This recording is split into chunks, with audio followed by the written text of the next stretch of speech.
Voilà. Bonjour à tous les Ivoiriens, bonjour à tous les habitants de la Côte d'Ivoire, bonjour à toutes les personnes qui m'aiment, à tous ceux qui ne m'aiment pas.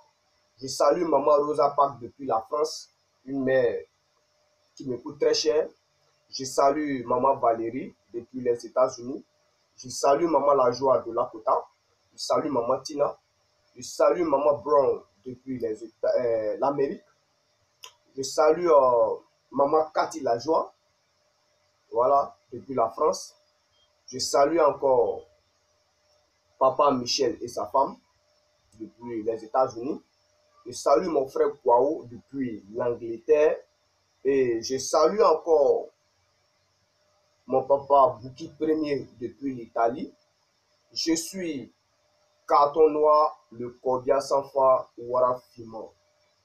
Alors, chers Ivoiriens, peuple de Côte d'Ivoire, vous savez, Carton Noir est un enfant, est un jeune petit garçon qui se bat pour la libération de son beau pays, la Côte d'Ivoire qu'il aime tant. Ces 2 derniers temps, nous assistons à des débats sur le 3e mandat de Ouattara. Beaucoup ne sont pas d'accord que Ouattara soit candidat en 2020 et d'autres sont d'accord pour qu'il soit candidat en 2020. Voilà. Mais bien avant d'attaquer Ouattara, chers Ivoiriens, hier, moi, Carton Noir, j'ai vu sur les réseaux sociaux le RDR, Amadou Bon Coulibaly.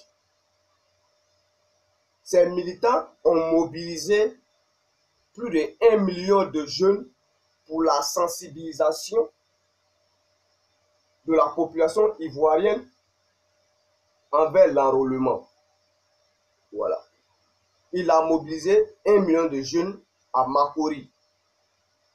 Alors, chers Ivoiriens, peuple de Côte d'Ivoire, est-ce que vous vous êtes posé la question pourquoi M.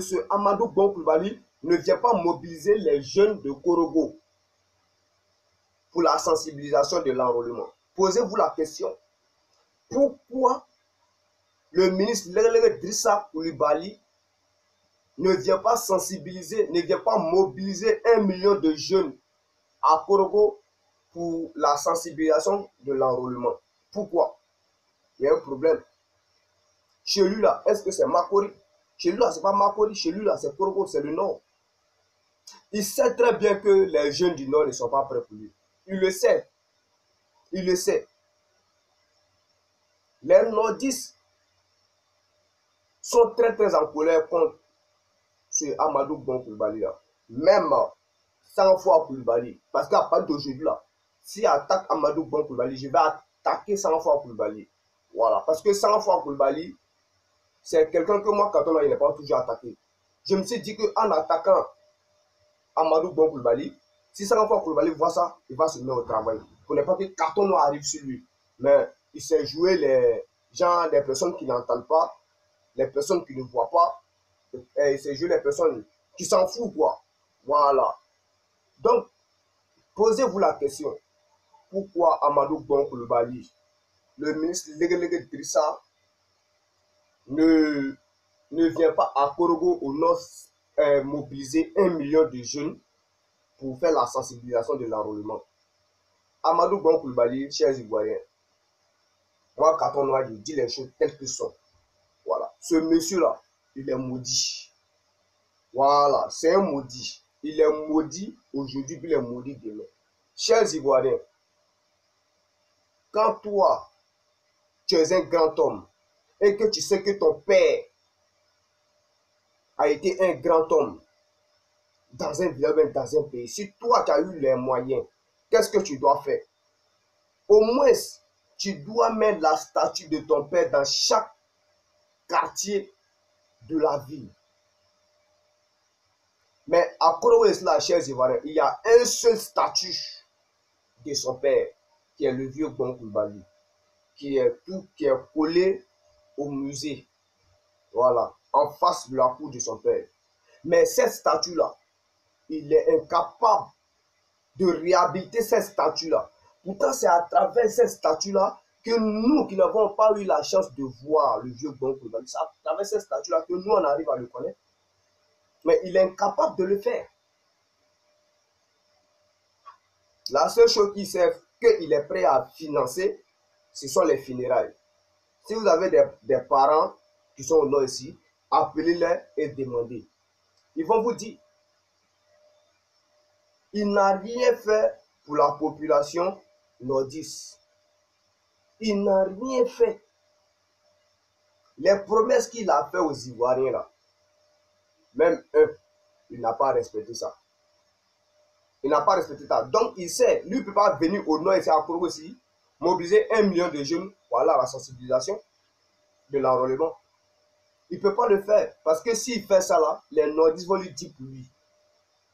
Même si les gens vont se mobiliser pour aller là-bas, là, il ne va pas attendre 1 million. Ils vont aller tout simplement d'abord prendre son argent et puis d'abord. On d'abord son argent, on s'assoit à la maison. Et puis le soir, on s'est réunis là-bas pour dire on a fait sensibilisation. C'est comme ça. Pour eux là, ils sont plus prêts pour le Moro. Au lieu de créer un emploi pour les parents du Nord, c'est prison Titan construit. Prison, Dumba prison. Chez les Ivoiriens, ils ont bétonné prison là-dedans. Tiens, ils ont bétonné ça même. Et alors. Mais Dieu va nous aider. Donc Amadou Gbon Coulibaly, c'est quelqu'un qui n'est pas au sérieux. Voilà. Amadou Gbon Coulibaly, c'est quelqu'un qui a été maudit par ses ancêtres. Voilà. Disons les choses telles qu'elles sont. Parce que quelqu'un qui n'est pas maudit, là, il ne va pas se comporter comme ça. Il ne va pas se comporter comme ça. Henri Konan Bédié, il a fait chez lui. Il y a plusieurs leaders politiques qui ont arrangé chez eux, qui sont penchés sur les problèmes de son peuple, de son village, de sa ville. On a vu ça. Mais Amadou Gbon Coulibaly, il n'a pas le temps pour ça. Il n'a pas le temps pour ça. Donc, Amadou Gbon Coulibaly, chers Ivoiriens, posez-vous la question, pourquoi il ne vient pas au nord mobiliser 1 million de personnes pour aller sensibiliser les parents du nord? Posez-vous la question. Il connaît? Il connaît. Maintenant, M. Alassane Ouattara, le président le plus inconscient de l'Afrique. Alassane Ouattara, l'homme au pantalon sauté, l'homme à la bouche penchée. Chers Ivoiriens, le message de Alassane Ouattara, elle est très claire. Elle est très claire concernant le 3e mandat. Alassane Ouattara a bien dit que la nouvelle constitution m'autorise à faire 2 mandats à partir de 2020. Où est-ce qui est compliqué à comprendre dans ça là? Hein? Qu'est-ce qui est compliqué à comprendre dans ça là? Au lieu, vous les leaders, vous qui n'êtes pas d'accord sur le 3e mandat, au lieu de se mettre ensemble pour trouver des solutions, vous vous promenez sur les réseaux sociaux pour faire des débats. Au lieu de chercher des solutions par rapport à ce que Ouattara a dit, vous êtes sur les réseaux sociaux en train de faire des débats. C'est que vous-même là, vous ne voulez pas que Ouattara quitte. Vous ne voulez pas que Ouattara quitte. Ouattara, vous êtes en train de faire les débats. Et puis lui là, il fait son plan. C'est ça. C'est ça. Dès que vous savez que Ouattara là, il va mettre sa candidature là, chercher des solutions pour l'empêcher. N'allez pas perdre votre temps sur les réseaux sociaux pour vous faire voir, pour vous faire connaître. On n'a pas besoin de ça. Si vous voulez vous faire connaître là, allez-y chanter. Soyez artiste. Là, vous serez plus célèbre. Mais il s'agit de la Côte d'Ivoire. Ce que Ouattara a dit là, qu'est-ce qui est compliqué à comprendre dedans? La nouvelle constitution m'autorise à faire 2 mandats à partir de 2020. C'est-à-dire si 2020 arrive là, hein, il va mettre sa candidature en 2020. Hein? En 2025, il va mettre sa candidature et puis c'est fini. Il a été clair. Au lieu de chercher des solutions, comment empêcher ce monsieur, vous vous promenez sur les réseaux sociaux en train de nous raconter n'importe quoi. Arrêtez ça. Arrêtez ça, cher papa. Parce que quand moi vous vois, vous continuez à parler de ce genre de problème-là. Vous parlez, genre vous parlez sur les réseaux sociaux et vous nous racontez la même chose. Je vois que vous donnez force à Ouattara. Je suis un enfant, mais ma tête là, ça travaille. Voilà. Vous n'avez pas l'habitude de voir ce ma tête. Trop, trop. Mais le jour que il porte ça là, il y en a ma tête. Voilà, finalement. Donc, vous comprenez. Arrêtez hein, d'aller faire votre publicité sur les réseaux sociaux. Cherchez des solutions, comment empêcher ce monsieur à mettre son mandat. Empêchez-le pour ne pas que cette nouvelle constitution-là, qui dit là, que ça, que ça fasse son travail, quoi. Et puis, on va revenir sur la constitution. Ouattara, quand toi tu es venu, quand tu voulais mettre ta nouvelle constitution en place, de toi à moi, est-ce que tu as expliqué aux Ivoiriens? Non, de toi à moi. Même je pose la question à toutes les personnes qui te suivent comme des moutons là. Je vous pose la question, vous tous, vous les membres de Ouattarabougou là, est-ce que, et Henri Konan Bédié même est dedans, est-ce que vous avez expliqué le référendum là aux Ivoiriens? Les lois de la Côte d'Ivoire, est-ce que vous avez cité ça aux Ivoiriens? Est-ce que vous avez dicté ça aux Ivoiriens? Mais non, vous n'avez pas fait. Donc ne soyez pas étonnés si le peuple n'est pas d'accord avec ça. Ne soyez pas étonnés. Vous n'avez pas expliqué quelque chose au peuple. Et à nos grandes surprises, le peuple voit que vous dites que vous allez brever un troisième mandat. Vous dites que la nouvelle constitution t'autorise à faire 2 mandats à partir de 2020. Mais si le peuple voit ça là, il doit se poser beaucoup de questions. Et c'est ce qu'on se pose. Ce sont ces questions-là qu'on se pose. Parce que nous, on n'a jamais su ça. Et puis c'est Henri Konan Bédié. Toi, Henri Konan Bédié, tu avais bien vu ça. Il t'a blagué avec l'histoire de parti unifié. Toi, si tu es tombé dedans. C'est pourquoi il t'a dit, va te reposer. Le vieux, va te reposer. Tu es vieux. Tu te comportes comme un enfant. Tu te comportes comme un enfant. Et puis, tu n'es pas prêt. Si toi, tu es président, mais toi, tu vas vendre nos pays. Parce que tu ne réfléchis pas bien. Tu vas vendre nos pays moins cher. Et tu penses que moi, Kato Noir, même si tu vas être président là, en tout cas, moi, Kato Noir, j'ai prévenu le peuple. Je dis que toi là, tu ne peux pas être président. Parce que si tu es président là, tu vas trop faire gâchis. Voilà, tu vas trop faire gâchis. Parce que tu réfléchis comme un enfant. C'est toi qui as envoyé Ouattara en Côte d'Ivoire. C'est toi qui as soutenu Ouattara à mettre son parti en Côte d'Ivoire. C'est toi qui l'as aidé encore en 2015 par rapport à le référendum là. C'est toi qui l'as aidé. Ou bien, c'est toi. Donc, si on doit accuser Ouattara, toi si on doit t'accuser, on doit t'accuser toi Henri Konan Bédié là. On doit t'accuser. Tu penses que tu es vieux là? Tu penses que moi quand on a moi regardé ta vieillesse et puis je vais parler? Non, je m'en fous de ta vieillesse. Il y a quelque chose qui est plus âgé que la vieillesse. C'est la mort. Voilà. Ta vieillesse là, je m'en fous de ça. Parce que de un là, tu n'es pas sage. Tu n'es pas sage. Donc je m'en fous de ça. Si j'ai la vérité là, je te dis ça. Bien. Tu es fâché là, tu te prends avec Shingom.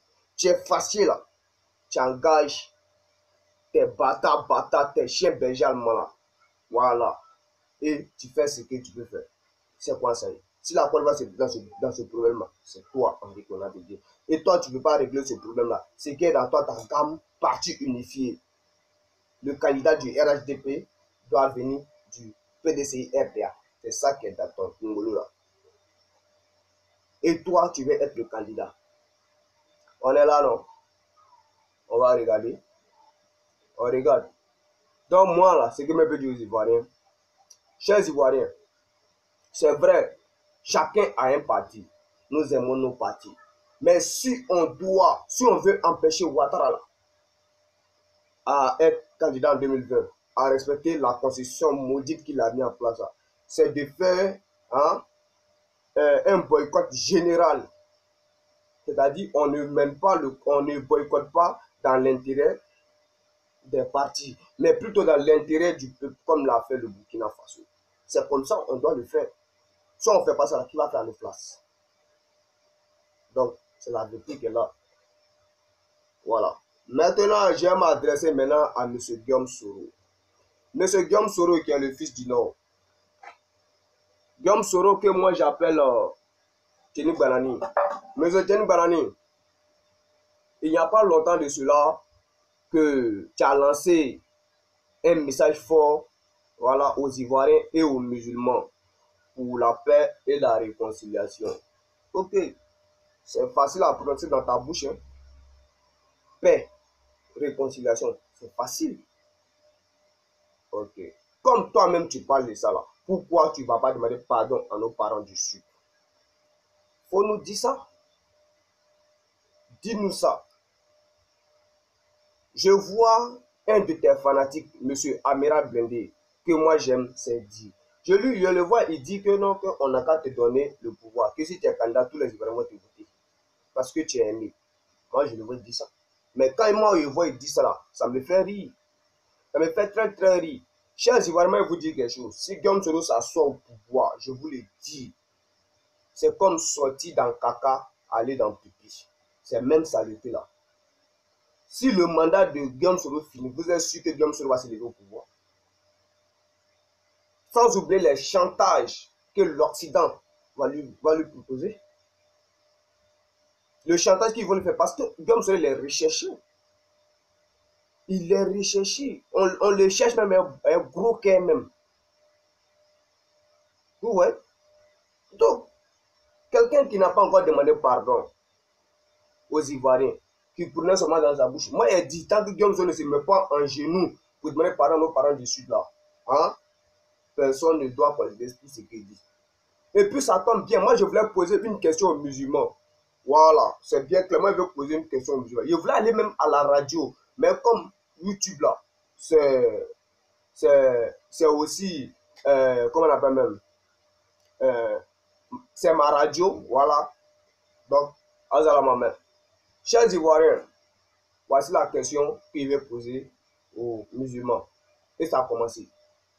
Chers Ivoiriens, ils nous ont dit, les musulmans nous ont dit que eux ne mangent pas le porc.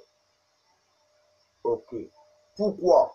Parce que l'envoyé de Dieu avait besoin de l'eau pour prendre son ablution et prier. Et le porc a montré l'eau à ce dernier-là. Et depuis ce jour-là, ce dernier-là a dit qu'aucun musulman ne va manger le porc. Alors, moi, je pense que quand quelqu'un te fait du bien, là, tu le remercies par le bien. Mais à ma grande surprise, j'ai constaté que les musulmans, ils font le contraire. Aujourd'hui, bien vrai que les musulmans ne mangent pas le porc, mais pourquoi quand un musulman voit un porc, il le frappe jusqu'à le tuer ou bien à verser l'eau chaude sur lui?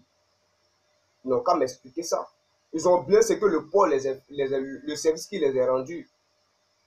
Normalement, l'animal qui ne devrait pas manger, c'est pentate.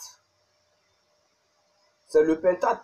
Parce que quand l'envoyé de Dieu partait boire l'eau, le pentate est rentré dans l'eau et il a sali l'eau. Pour ne pas que l'envoyé de Dieu boit. Normalement, ces pentates-là, il ne devrait pas manger, mais il continue à manger qu'on appelle la pentate. Normalement, chers Ivoiriens, un musulman doit avoir un porc chez lui à la maison. Il doit élever un porc chez lui à la maison. Et si le porc meurt, il enterre le porc comme un être humain. C'est la vérité. Parce que on nous a appris quoi? Qu'on remercie le bien par le bien. Mais les musulmans là, c'est-à-dire eux, on ne peut pas leur faire du bien. Tu leur fais du bien là, eux de remercier par le mal. C'est ça. Ils nous ont démontré. Donc moi, je vous demande, pourquoi vous faites ça? Pourquoi, quand vous voyez un porc, vous le frappez, vous versez l'eau chaude sur lui? Pourtant, hier, il vous a aidé. Vous avez dit, vous ne mangez pas le porc parce qu'il vous a rendu un service. Mais pourquoi, quand vous le voyez là, vous le tabassez, vous versez l'eau chaude sur lui, vous le chassez, vous crachez sur lui. Expliquez-moi ça. Alors, un musulman n'est pas... Les musulmans, là, ils ne sont pas parfaits. C'est vrai. Moi, tant que tu n'as pas un poids chez toi à la maison, là, moi, je ne te considère pas comme un musulman. Voilà, je ne te considère pas comme un musulman. Moi, je sais que la question qui est posée là, je vais avoir des ennemis. Les musulmans vont, voilà, ils vont me lancer les colotis. C'est ça qu'ils savent faire. C'est ça qu'ils savent faire. Voilà. Donc, moi, je suis venu, voilà, dire ça. Vous, les musulmans là, répondez à carton dans le corps bien 100 fois. Voilà. Donc, Guillaume Soro, si toi-même tu vas parler aux musulmans, que allons-y, mettons-nous ensemble pour la paix et la réconciliation. Toi-même, tu n'as pas encore posé l'acte de pardon. 2, à ceux mêmes que tu parles là, eux, ils ne font pas du bien aux gens. Tu comprends? Voilà. Donc, toi-même, il faut poser l'acte d'abord. Pardon, réconciliation. Toi-même, il faut poser ça d'abord. Si tu poses ça là, il y a fort. Maintenant, vous les musulmans là, vous répondez carton noir. Voilà. Normalement, un musulman doit élever un porc chez lui à la maison. Mais vous faites le contraire. Vous tabassez les porcs. Ça, c'est quoi ça? Normalement, c'est la pintade. Vous ne devrez pas manger parce que la pintade a sali l'eau. Pour ne pas que l'envoyé de Dieu boit. Alors, on se prend au sérieux. Alors, donc, monsieur, faut pas, on va se mentir. Monsieur, faut pas, on va se mentir. Quand il dit, celui qui appelle monsieur, faut pas, on va se mentir, c'est monsieur Amiral Bendé. Voilà, parce qu'il parle, quand il parle là, il dit toujours, faut pas, on va se mentir. Donc, moi, il appelle monsieur, faut pas, on va se mentir. Donc, je sais ce que tu as dit là. Hein? Ton combat là, j'aime ton combat. Mais sur ce côté-là, Guillaume Soro là, faut, voilà. Moi, je suis un nordiste. Voilà, je suis un nordiste, donc, tu comprends? Voilà, je suis un nordiste et je sais ce que je dis. Donc, Azala ma main et je sais qu'on va se comprendre. Et on s'est compris même, on s'est compris. Voilà, on s'est compris. Donc, vous les leaders politiques là, ce que vous devrez faire là, pour empêcher Ouattara là, commencez à chercher des solutions. Arrêtez de vous afficher sur les réseaux sociaux en parlant toujours de ce même problème, en parlant de troisième mandat de Ouattara. C'est pas en parlant de ça là. C'est pas ça qui va résoudre le problème. Cherchez des solutions. Là, c'est propre. Voilà. Et puis, Amadou Bon Koulibaly, posez-vous la question, pourquoi il ne vient pas au Nord? Pourquoi il ne mobilise pas les jeunes du Nord pour la sensibilisation? Posez-vous la question. Ce gouvernement-là, ce sont des gens qui ne sont pas dans leur cœur là. C'est pas bon. Ils n'ont pas bon cœur. Ils sont méchants. Voilà. Donc, chers Yvonne, on va se laisser. C'était un carton noir de cordial sans faire voir affirmant. Voilà. Et puis, pour terminer même, excusez-moi, il y avait oublié un monsieur là. Le ministre Logognon. Logognon, monsieur Logognon se plaît parce que malgré qu'à Boaké, il y a pénurie d'eau, ils ont coupé l'eau, lui, il voit les lavages auto fonctionner. Que ce que l'État devrait faire, l'État devrait suspendre ces activités-là. L'État devrait dire au lavage auto de ne plus laver les voitures parce qu'il y a un problème d'eau. Alors moi, je vais répondre à ce monsieur-là. Monsieur, je dis, le problème de pénurie d'eau là, qui a envoyé ça? C'est ton président Alassane Ouattara. Parce qu'il est en train de construire une cité derrière la Maka. Tu comprends? Un terrain de 400 hectares. Donc, il a coupé l'eau pour que sa cité soit construite. Tu as compris? Il faut chercher à régler ce problème d'abord. Au lieu de venir t'arrêter devant les parents de Bouaké pour leur dire qu'il ne faut pas, ils vont continuer ces activités-là. Tu es malade. Et puis encore, si il ne travaille pas là, comment il va avoir à manger? Toi, tu vas aller leur donner l'argent. Il y a des gens, mais ils parlent même là. Ils parlent même, ils ne pensent même pas quoi. Ils ne réfléchissent même pas. Il faut réfléchir un peu, monsieur Logognon, et ton vilain nom Logognon là. Et faut laisser les Ivoiriens tranquilles. Problème de l'eau là, c'est vous qui devez régler ça. Si vous ne pouvez pas régler ça là, laissez nos parents mener leurs activités. Laissez-les. Voilà. On vous a trop parlé, régler ce problème. Vous n'avez pas réglé. Les parents de lavage, c'est leur activité. Donc, s'ils veulent, ils vont arrêter, s'ils veulent, ils continuent. Ça ne te regarde pas. Ça ne te regarde pas, Tchaba.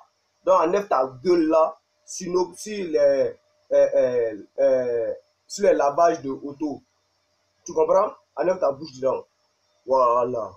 Si eux ne travaillent pas là, et que toi, tu as donner l'argent, tu as créé un plan en Côte d'Ivoire, tu as créé un plan en Boaké, on va se prendre au sérieux le bouillon.